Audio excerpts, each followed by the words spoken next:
پھر اگر ایک ملت کے ماننے والے دارالفتاؤں میں اختلاف ہو جائے تو پھر آپ کے مرکز کا جو فتویٰ ہے اسے لو. میں ایک مثال دوں. آج کل یہ مسئلہ چھڑ گیا ہے کہ مینا مکے کا جز ہے یا مستقل ہے. ایک فتویٰ یہ چل رہا ہے ہمارے دارالفتاؤں کا کہ مینا جو ہے مکہ کا جز ہو گیا ہے اور مکہ میں داخل ہے. لیکن دارالعلوم دیوبند کا فتویٰ یہ کہ نہیں، مینا مستقل حیثیت ہے، وہ مکے کا جز نہیں ہے. اسی سال کا قصہ ہے، حج کے دنوں میں ایک مینا سے ایک فون آیا. عرفہ کا دن تو جمعہ کا نہیں تھا، اس کے بعد جمعہ آیا تھا. مینا کے دنوں میں جمعہ آیا تھا. تو وہ ایک فون آیا، مینا سے فون آیا کہ ہم یہاں مینا میں ظہر پڑھیں یا جمعہ پڑھیں. تو میں نے اس سے کہا جا مسجد خیف میں جا کر دیکھ وہاں کیا ہو رہا ہے، وہاں جو پڑھا جا رہا ہے تم بھی خیموں کے اندر بھی وہی پڑھو.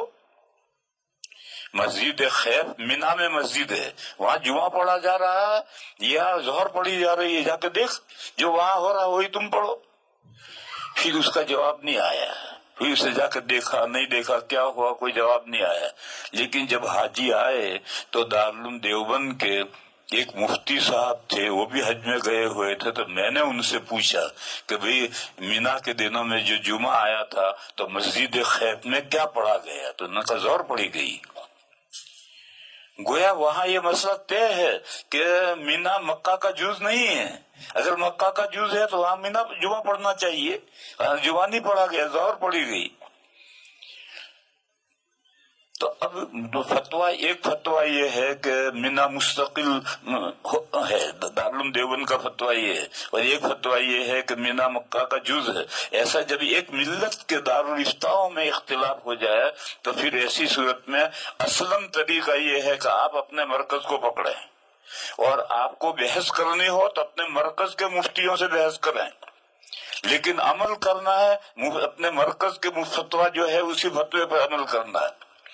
مظاہر ایک مستقل ادارہ ہے لیکن وہ دیوبندی ہے، چنانچہ وہ کبھی دارالعلوم سے اس کا کبھی اختلاف نہیں ہوتا ہے. اگر تھوڑا بہت اختلاف ہوتا ہے تو پھر رجوع بھی کر لیتے ہیں. تو اس لیے اگر ملت کو متحد رکھنا ہے تو پھر طریقہ اس کا یہ ہے. اگر اس طریقے سے اگر آپ یہ کہیے ایک مرکز دیوبند ہے اور ایک مرکز نظام الدین ہے اور ایک ان کی تفسیریں ہیں اور ایک ان کی تفسیریں ہیں اور ایک ان کی حدیث کی شرح ہیں اور ایک ان کی حدیث کی شرح ہیں، ایک ان کے فتوے ہیں اور ایک ان کے فتوے ہیں، اگر اس طرح سے ہونے لگے گا تو ملت متحد نہیں رہ سکے گی. پھر ایک ملت نہیں رہے گی، ملت تقسیم ہو جائے گی.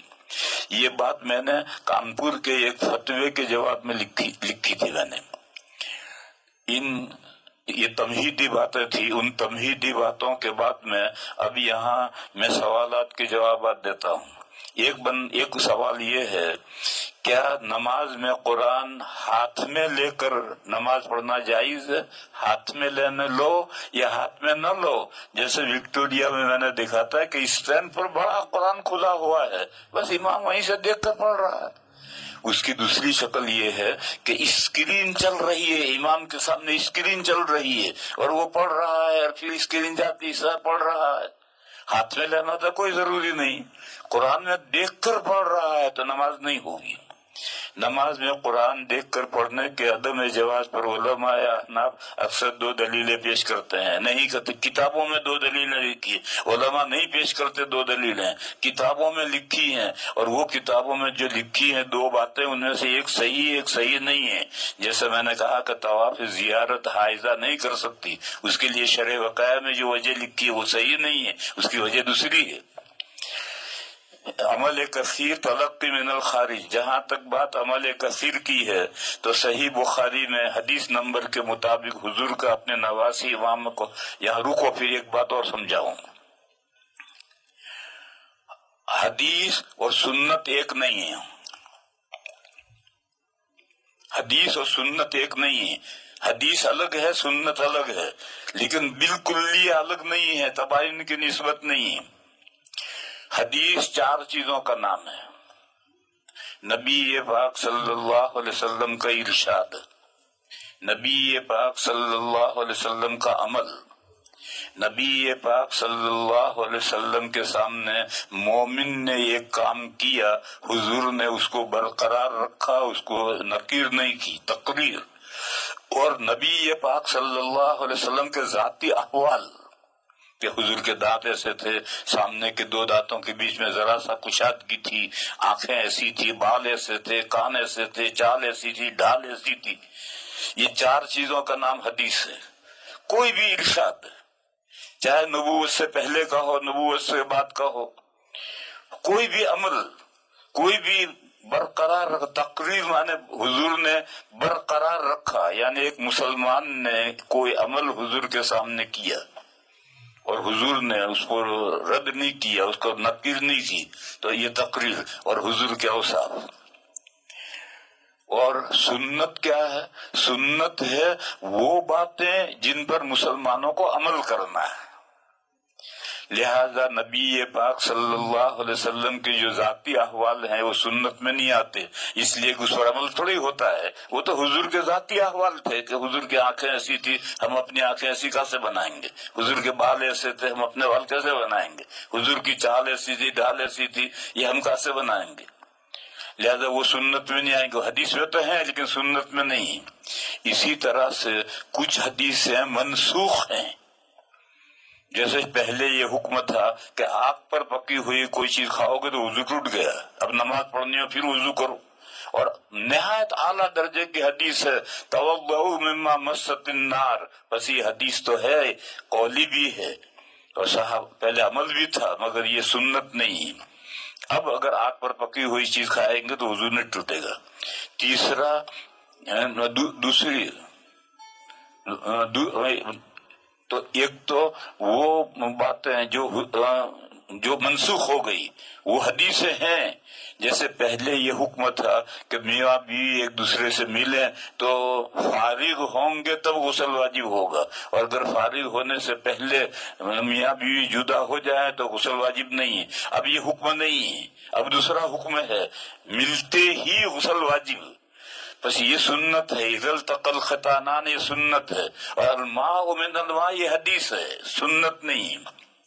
تو جو باتیں منسوخ ہو گئی وہ حدیثیں ہیں، سنت نہیں۔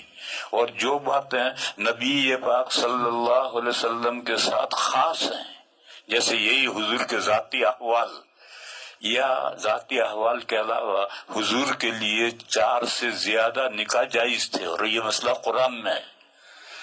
تو یہ جو حضور کے لیے جو 4 سے زیادہ نکاح جائز تھے، یہ حضور کے نکاح میں 9 بیویاں اکٹھا ہوئی ہیں، یہ حدیث ہے لیکن یہ سنت نہیں ہے، امت کے لیے یہ طریقہ نہیں ہے۔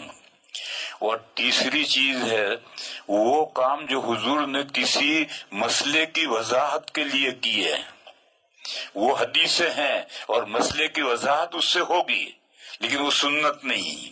اس کی بہت مثالیں، 2 واقعے ہیں۔ ایک واقعے میں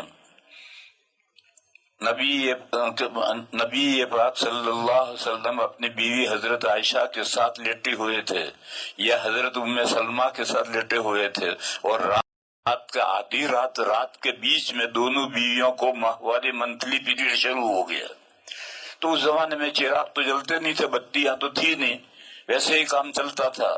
تو وہ بستر میں سے نکل کر کے اپنے ماہواری کے کپڑے باندھنے لگی، تو حضور کی آنکھ کھل گئی تو حضور نے فرمایا کہ ماہواری آ گئی؟ انہوں نے کہا جی۔ تو حضور نے فرمایا لنگی بات کر کے میرے ساتھ آ کر لیٹ جاؤ، کیونکہ اب آدھی رات ہے، آدھی رات میں دوسرا بستر کرنا مشکل ہے، ورنہ ماہواری کے ایام میں بیویاں حضور کے ساتھ نہیں لیٹتی تھی۔ ابو داؤد شریف میں حضرت عائشہ کی حدیث ہے کہ جب ہمیں منتھلی پیریڈ آتا تھا تو ہم حضور کی چائے پائی سے اتر کر نیچے چٹائی پر لیٹتے تھے۔ یہ سنت ہے کہ منتھلی پیریڈ کے زمانے میں ڈبل بیڈ پر میاں بیوی ایک ساتھ نہ لیٹے ہیں، ایک شوہر الگ لیٹے، بیوی الگ لیٹے، یہ سنت ہے۔ اور یہ جو حضور نے فرمایا کہ میرے ساتھ آ کر لیٹ جاؤ، اب اس میں